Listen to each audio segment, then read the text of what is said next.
আমাবস্যার রাত, আকাশ কালো মেঘে ঢাকা, মাঝে মাঝে বিদ্যুৎ চমকাচ্ছে। গোরস্থানের পুরনো শিমুল গাছটার নিচে করিম আর রতন কোদাল হাতে দাঁড়িয়ে আছে। বাতাস নেই, কিন্তু গাছের পাতাগুলো অদ্ভুত শব্দে নড়ছে। কিরে রতন, আকাশটা এমন লাল হইয়া আছে কেন? ইসকা দাফনে কামরা তাড়াতাড়ি সারতে হইব। আমার মনটা কেমন যেন কু ডাকতাছে। ভাইজান, খেয়াল করছেন আইজ গোরস্থানে কোনো ঝিঝি পোকার ডাক নাই, একদম পিনপতন নীরবতা। আর আর ওই যে পুরান তেঁতুল গাছটা, ওইটার দিকে তাকাইলে মনে হয় কেউ একজন ডাল ধইরা ঝুইলা আছে। আরে দূর বেকুব, রাইত বিরাতে এইসব অলক্ষণে কথা কইতে নাই। সাহস রাখ, আমরা মরা মানুষ লইয়া কারবার করি। জ্যান্ত মানুষের উপরে ডর আমাগো চলে না। করিম রতনকে একটা ধমক দিলেও তার নিজের বুকের ভেতরটাও কাঁপছে। আজ বিকেলেই একটা কালো রঙের মাইক্রো বাস এসে একটা লাশ নামিয়ে দিয়ে গেছে। লাশের সাথে কোনো আত্মীয় স্বজন ছিল না। গাড়ি থেকে নামা লোকগুলো শুধু একটা মোটা টাকার বান্ডেল আর একটা চিরকুট জব্বার আলীর হাতে দিয়ে গাড়ি ঘুরিয়ে চলে গেছে।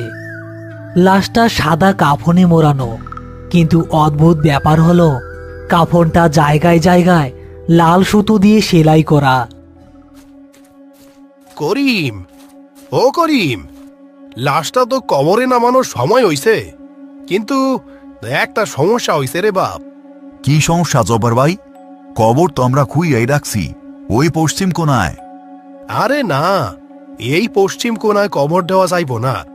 যেই লোক গোরা লাশ দিয়া গেছে তারা বইলা গেছে এই লাশটা যেন অবশ্যই তেঁতুল গাছের ঠিক নিচেই দাফন করা হয়, আর লাশের কাফনের বাঁধন যেন ভুলেও খোলা না হয়। তেঁতুল গাছের নিচে? ভাইজান, ওই জায়গাটা তো ভালো না। গত বছর ওইখানে কবর খুঁড়তে গিয়া সাপ বাইর হইছিল, মনে নাই? আর কাফনের বাঁধন খুলবো না কেন? এইটা তো নিয়ম না। চুপ কর রতন, টেকার গরম আছিল লোকটার, তাই হয়তো মরণের পরেও নিয়ম মানতে চায় নাই। চলেন জব্বার ভাই, লাশটা ধরাধরি কইরা নিয়ে আসি। তারা তিনজন মিলে লাশটা কাঁধে তুলল, কিন্তু কাঁধে নিতেই করিম আর রতন দুজনেই প্রায় হুমড়ি খেয়ে পড়ল। মনে হলো তারা কোনো রক্ত মাংসের মানুষ নয়, যেন কয়েক মন ওজনের পাথর কাঁধে তুলেছে। অথচ লাশটা দেখে মনে হচ্ছিল খুবই শুকনা আর পাতলা গড়নের। ইয়া আল্লাহ, এটা মরা মানুষ নাকি লোহার বাক্স? এত ওজন কেন? ভাইজান, আমার শরীরটা তো জ্বইলা যাইতাছে। লাশটা থেকে আগুনের মতো তাপ বাইর হইতাছে। মনে হইতাছে আমি কোনো জ্বলন্ত কয়লার বস্তা কাঁধে নিছি। বিসমিল্লাহির রহমানির রহিম। আল্লাহ রক্ষা করো আমাদের। জোরে পা চালাও তোমরা, ঝড় নামতাছে। কোনো মতে তারা লাশটা তেঁতুল গাছের নিচে খুঁড়ে রাখা কবরটার পাশে নামালো। সাথে সাথে আকাশের বুক চিরে একটা বিকট শব্দে বাজ পড়ল। সেই আলোয় রতন দেখল সাদা কাফনটা যেন নড়ে উঠল। মনে হলো লাশের পেটের ভেতর থেকে কিছু একটা বের হওয়ার চেষ্টা করছে। ভাইজান, লাশটা তো নড়তাছে। আমি নিজের চোখে দেখলাম। আরে ভুল দেখছস, বিজলির আলোয় চোখের ধাঁধা। দর, লাশটা কবরে নামাই। করিম আর জব্বার আলী লাশের মাথা আর পা ধরল, কিন্তু যেই না তারা লাশটা কবরের গর্তের উপর ধরল, হঠাৎ গর্তের ভেতর থেকে একটা শো শো বাতাস বইতে শুরু করলো এবং তাদের হ্যারিকেনটা নিভিয়ে দিল।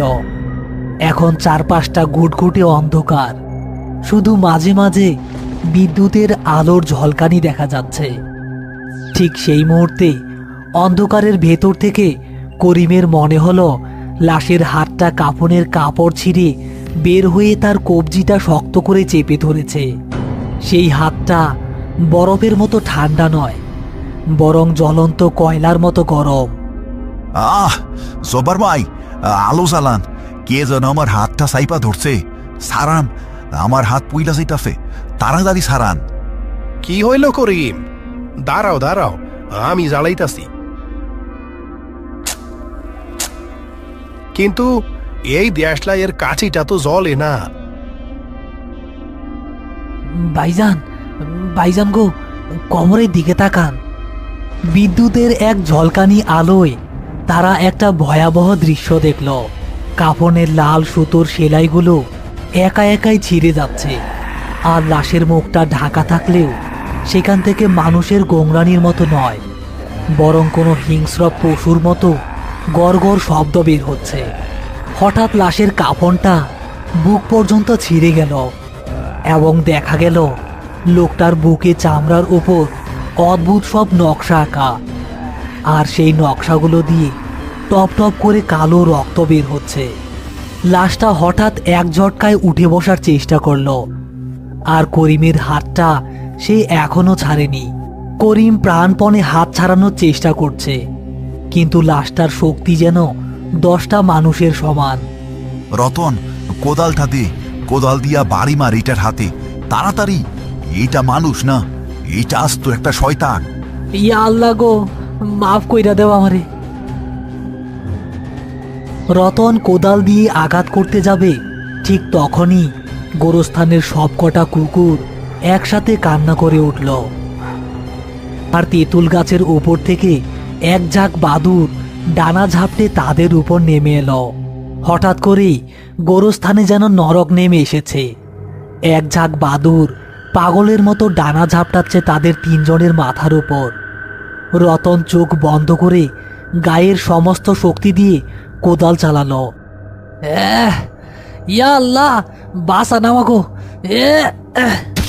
রতনের কোদালটা লাশের হাতে না লেগে লাগলো করিমের কাঁধের হাড়ের ওপর। একটা বিকট শব্দ হলো, যেন কোনো শক্ত পাথরে লোহা বাড়ি খেয়েছে। কিন্তু এই আঘাতেই কাজ হলো। লাশের হাতটা ঝটকা দিয়ে করিমের কবজি ছেড়ে দিল। করিম ছিটকে পেছনে পড়ে গেল। জব্বার ভাই, জব্বার ভাই দোয়া পড়েন, জোরে জোরে দোয়া পড়েন। এইটা সাধারণ মরা মানুষ না। আল্লাহু লা ইলাহা ইল্লা হাইয়ুল কাইয়ুম। রতন, ভয় পাইস না, কোদাল দিয়া ওরে কোমরে ধাক্কা দে। আল্লাহু লা ইলাহা ইল্লা হাইয়ুল কাইয়ুম। জব্বার আলীর দোয়ার আওয়াজে বাতাসের শো শো শব্দ যেন আরো বেড়ে গেল। লাশটা এবার পুরোপুরি উঠে বসেছে। বিজলির আলোয় দেখা গেল লাশটার চোখ দুটো লাল সুতো দিয়ে সেলাই করা ছিল, কিন্তু এখন সেই সুতো ছিঁড়ে চোখ দুটো খুলে গেছে। সেই চোখে কোনো মনি নেই, পুরোটাই ধবধবে সাদা। লাশটা তার সাদা চোখ দিয়ে যেন রতনের দিকেই তাকিয়ে আছে। ওরে বাপরে, ভাইজান, ও তো আমার দিকেই তাকাই আছে। আমি পারুম না, আমার পা চলতেছে না। সর এখান থেকে, যা করার আমিই করবো। করিম তার জীবনের সমস্ত সাহস সঞ্চার করে কোদালের উল্টো পিঠ দিয়ে লাশটার বুকে সজোরে ধাক্কা দিল। লাশটা একটা অমানবিক আর্তনাদ করে চিত হয়ে কবরের গর্তের মধ্যে পড়ে গেল। পড়ার সাথে সাথেই কবরের তলার কাদামাটি যেন ফুটন্ত পানির মতো টকবক করে ফুটে উঠল। মাটি দেও করিম, জলদি মাটি দেও, ওরে উঠতে দিও না। এইটা খুব পরিকালাম করা লাশ। শয়তান রে দিয়া এর শরীর বাঁধাই করা ছিল। লাল সুতা ছিঁড়ছে বইলাই তো শয়তান ছাড়া পাইছে। বিসমিল্লাহ, বিসমিল্লাহ, বিসমিল্লাহ, বিসমিল্লাহ, বিসমিল্লাহ। তারা 3 জন প্রাণপণে মাটি ফেলছে, কিন্তু কবরের ভেতর থেকে মাটিগুলো বারবার বাইরে ছিটকে আসছে। মনে হচ্ছে কবরের ভেতরের কেউ মাটিগুলো লাথি মেরে সরিয়ে দিচ্ছে। মাটির নিচ থেকে একটা গোংরানির শব্দ ভেসে আসছে। রতন, ওই পাশ থেকে বড় পাথরটা নিয়ে আয়, ওইটা দিয়া ওর বুকে চাপা দিমু। একটু খারাপ, আনতাসি ভাইজান। করিম ও রতন ধরাধরি করে গোরস্থানের সীমানায় পড়ে থাকা একটা ভাঙা নাম ফলকের পাথর আনল। তারা তাদের সমস্ত শক্তি দিয়ে পাথরটা কবরের ভেতর ছুঁড়ে মারল। পাথরটা পড়ার সাথে সাথে একটা হাড় মটমট করার মতো শব্দ শোনা গেল এবং ভেতরের নড়াচড়াটা কিছুটা কমলো। প্রায় মিনিট 10 পর ঝড় থেমে গিয়ে বৃষ্টি শুরু হয়েছে। তিনজনই কাদা ও ঘামে মাখামাখি হয়ে কবরের পাশে বসে হাঁপাচ্ছে। আলহামদুলিল্লাহ, বড় বিপদ থেকে রক্ষা পাইলাম। আমি আমার বাপের আমলেও এমন ভয়ঙ্কর রাত কোনোদিন কাটাই নাই। হ্যাঁ, রক্ষা কি আর পাইলাম জব্বার ভাই। এই যে আমার হাতটা দেখেন। করিম হ্যারিকেনের আলোয় তার হাতটা মেলে ধরল। যেখানে লাশটা চেপে ধরেছিল সেখানে মানুষের হাতের ছাপের মতো মাংস পুড়ে কালো হয়ে গেছে, আর সেই পোড়া দাগের ওপর ফুটে উঠেছে একটা অদ্ভুত সংকেত। ভাইজান, এই দাগ তো ওই লাশের বুকে আঁকা ছিল। হ, মনে হয় শয়তান তার নিশানা রাইখা গেছে আমার শরীরে। চিন্তা কইরো না করিম, কাইল সকালেই গ্রামের বড় হুজুরের কাছে যাইবা। তিনি ফু দিয়া দিলেই সব ঠিক হয়ে যাইব। এখন চলো, ওই লোকগুলা যে টেকার বান্ডিলটা দিয়া গেছিল ওইটা ভাগ কইটা নিয়ে যাই। এই বিপদের ক্ষতিপূরণ তো লাগবো। তারা তিনজন জব্বার আলীর ঘরে ফিরে এলো। জব্বার আলী সিন্দুক খুলে সেই কাপড়ে মোড়ানো টাকার বান্ডিলটা বের করল। করিম, রতন আর জব্বার আলী সবার চোখ লোভে চকচক করছে। তখন টাকা হিসাব করি নাই, এখন দেখি কত দিয়া গেল। কাপড়ের গিট খুলতেই তিনজনের চোখ কপালে উঠল। ঘরের বাতাসে এক পচা গন্ধ ছড়িয়ে পড়ল।